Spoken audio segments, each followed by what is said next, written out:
Welcome back to another edition of this week's news in the legal and business aspects of sport. Kind of a year end here. We got a lot of things going on that we've been talking about for a while. I'll give you some updates here. Daily Fantasy Services, FanDuel, and DraftKings has taken a turn. We had the argument in a New York court a few weeks ago that the Attorney General of New York has tried to shut down these services used by millions of users in New York. Daily Fantasy Services, he went to a judge, he being the Attorney General, and fought to have that judge bless his ability to shut down these operations, and we had a ruling. And the ruling is yes. Attorney General Schneiderman is within his rights to shut down DraftKings and FanDuel from operating within his state, according to the judge hearing the case. That was gambling. That is gambling within the confines of the statute of New York. That's the bad news for the two companies as we head towards a much bigger trial on the merits of the case. This was an emergency hearing about whether to shut down or not. Here's the good news for them. They go back in front of the appellate division of New York State Court and are granted a stay.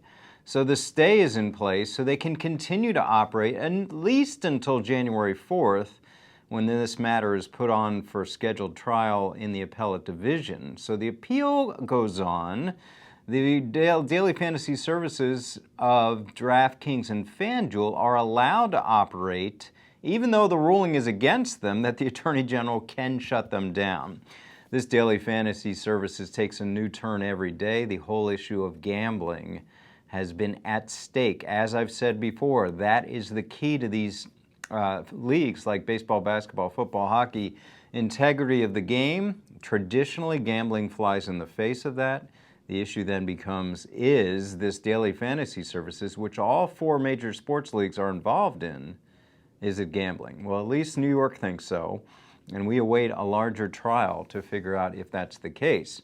Watching New York will be New Jersey and other states to see what to do. We have a conundrum here because we have a federal law 2006 that exempts fantasy sports, but fantasy sports, as everyone watching knows, is much different in 2006 than it is now. So it's up to the states to figure out what to do until and unless we get a federal statute.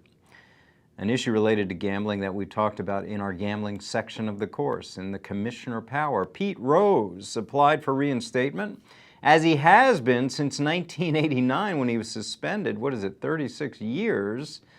What has happened? Well, he was turned down. The new commissioner feels the same way as the old commissioner. Old Commissioner Bud Selig, new Commissioner Rob Manfred of Major League Baseball shut down Pete Rose to get into baseball. His request for reinstatement was denied.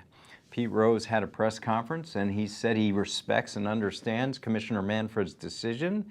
He knows he was in a tough spot following Bud Selig, being a part of Bud Selig's administration, and that was kind of expected, that he would turn down the ability to reinstate, not turn down the ability, but turn down Pete Rose's request for reinstatement. So gambling, that was Pete Rose's sin. That continues to be at the heart of this issue. That continues to be the issue that flies in the face of the integrity of the league, now dovetailed with this whole Daily Fantasy Services thing going on, which again seems a bit contradictory. Moving past that, the final issue I'll talk about is concussions. It's always an issue in sports, and it's more so than ever right now because the holidays, Christmas release of the movie with Will Smith, Concussion, portraying Dr. Bennet Omalu, who brought forward the disease of CTE and has recommended now in a op-ed of the New York Times saying that children should not play football. Their brains aren't ready. There's no reason to subject them to the subconcussive hits.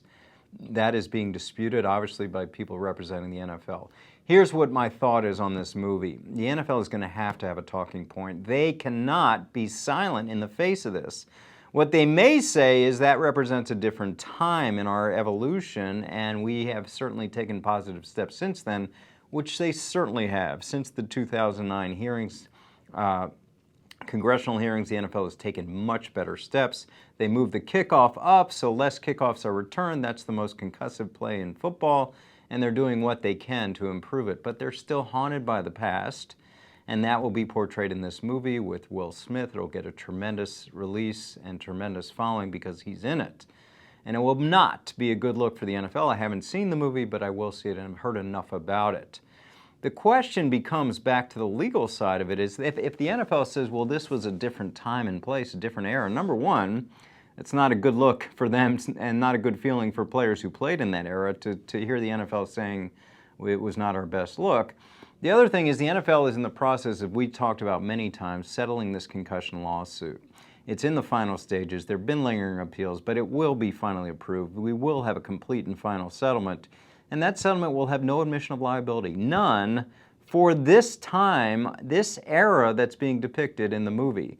Again, sticky way to operate, to have some kind of statement about this that doesn't fly in the face of their admission of no liability, but also apologizes for a different time in the NFL's evolution towards concussions. All issues we're going to continue to follow into 2016. The concussion issue, of course, daily fantasy issue, of course, and the juxtaposition with gambling, as we continue to see with issues like Pete Rose.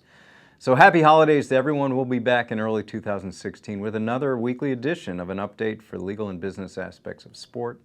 I'm Andrew Brandt.